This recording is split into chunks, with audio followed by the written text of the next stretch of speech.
Pumpkins glow with faces carved so bright. It's a magical, mystical Halloween night. Oh, it's Halloween, the spookiest time of year, when the ghosts and goblins all appear. Witches fly across the midnight sky on this eerie, enchanting Halloween night.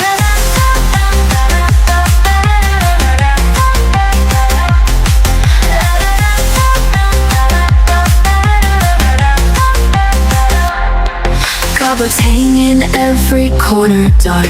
Haunted houses come alive, beware their mark. Costume creatures knock on every door, seeking treats and sweets, always craving more. Oh, it's Halloween, the spookiest time of year, when the ghosts and goblins all appear.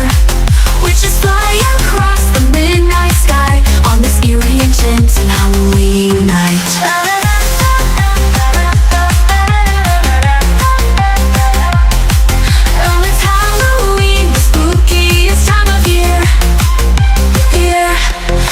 And black cats, they cross your path. Beware the spirits and their haunting wrath. But with friends and laughter, there's no fright in the glow of the jack-o'-lantern's light.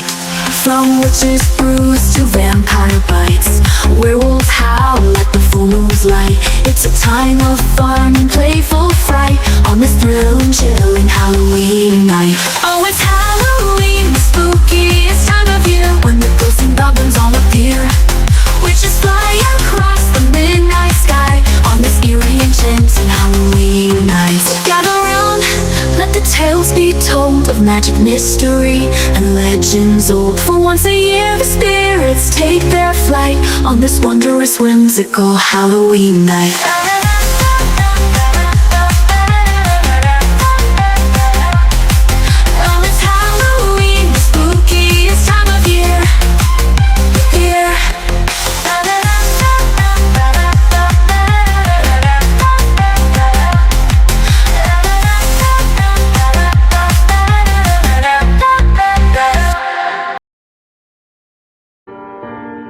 Hello and welcome to my dollhouse. I'm Osakachan.doll, and I'm super excited and thrilled you're here today. Before we jump into the video, it would mean a lot if you could hit the like button and subscribe. Your support goes a long way in helping me to continue to create quality content. Don't forget to tap the notification bell so you're always up to date with my latest uploads. And if you're into cool merch, check out Osaka Doll merch for some stylish gear and fun accessories. Links in the description below. Thanks so much for being here, and let's get started. Today I will be telling you a short story that comes from Japan that is called Swimming in the Sea at Obon. With that being said, let us begin. It was a sweltering summer when I was in the 3rd grade of elementary school. That year, my family decided to visit the beach during Obon. For those unfamiliar, Obon is a sacred time in Japan where spirits of the deceased are said to return to the living world.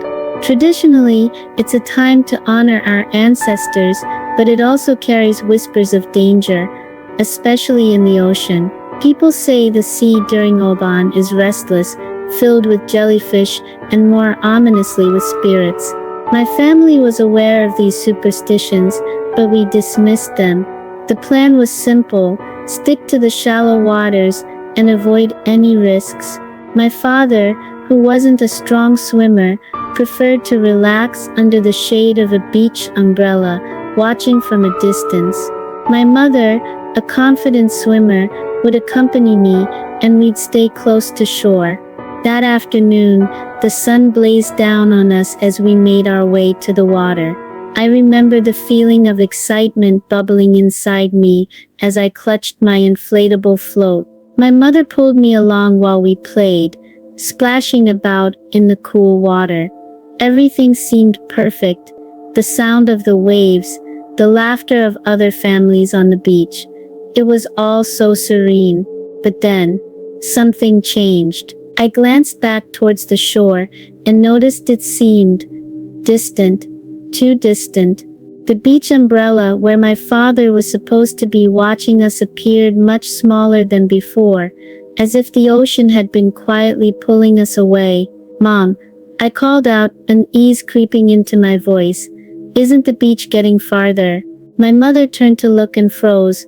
Her expression, once calm, shifted slightly, but she quickly masked it with a reassuring smile. "Let's swim back," she said, gripping the rope attached to my float and tugging it toward the shore. But no matter how hard she swam, the beach didn't seem to get any closer. The waters, once playful, now felt hostile. I could see my mother's strokes becoming more frantic. Her face, usually so composed, was tightening in concentration. My heart began to pound. The waves seemed to whisper in a language I couldn't understand, like voices carried on the wind. "Mom?" I asked, my voice trembling. She didn't answer immediately. When she finally did, her voice was soft, almost as if she didn't want me to hear the truth. We're just caught in a current. Stay calm." But her eyes told a different story. They darted around, scanning the water with an urgency I'd never seen before. And then, something happened that I'll never forget. My mother, the strong swimmer who never showed fear, suddenly let out a sharp gasp. Her grip on my float tightened so hard I thought it might burst. She didn't say anything, but her face went pale, as if all the color had drained from it. I was too young to fully understand what was going on, but the air had changed. The water around us felt colder. I peered down into the sea, the murky depths swirling beneath us. Someone was down there. Then I felt it. A cold, bone-chilling sensation washed over me, not from the water, but from my mother's trembling hand. "Mom, what's wrong?" I asked, my voice barely a whisper. Before she could respond, a voice called out from a distance, "Are you two okay?" It was a surfer, bobbing in the water a little farther away. Relief flooded my mother's face as he paddled over to us, but she didn't speak. Her eyes were wide, her lips tight. We're being pulled out," she finally muttered, her voice shaking. The surfer nodded grimly, his face serious. He tossed us his surfboard and said, "Hold on tight. Let's get back." With powerful strokes, he began pulling us toward the shore. Even then, it felt like something was fighting against us, something unseen, dragging us back. When we finally reached the shore, my father came running toward us, a mixture of confusion and relief on his face. The young surfer gave us a knowing look as he said, "You've got to be careful around here during Obon. The sea, it's different during this time, not just the currents but other things." I didn't understand at the time, but his words stuck with me. Years later, when I was old enough to reflect on that day, I asked my mother what really happened. Why had we drifted so far? Why did she seem so terrified? She hesitated, her hands fidgeting in her lap. "You wouldn't have understood then," she finally said, her voice quiet. "But I wasn't just fighting the current. Something was pulling me. I could feel cold hands around my legs the entire time, dragging me deeper into the sea." I stared at her, chills running down my spine. "There was no one around us, and it wasn't a person," she whispered. "It's said that during Obon, the spirits of those lost at sea come back, seeking company. They're lonely, and they try to take you with them." I never swam in the ocean during Obon again. Even now, when I visit the beach, I feel a presence lurking just beneath the waves, waiting, watching. The end. Thank you for watching today's video. I really hope you found it engaging and insightful.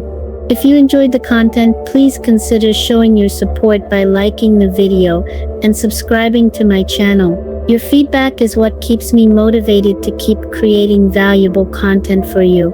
Don't forget to hit the notification bell so you never miss an update. I'm Osaka, and I can't wait to see you again soon. Until then, take care. Thank you so much. I truly love your support, and I'll see you next time.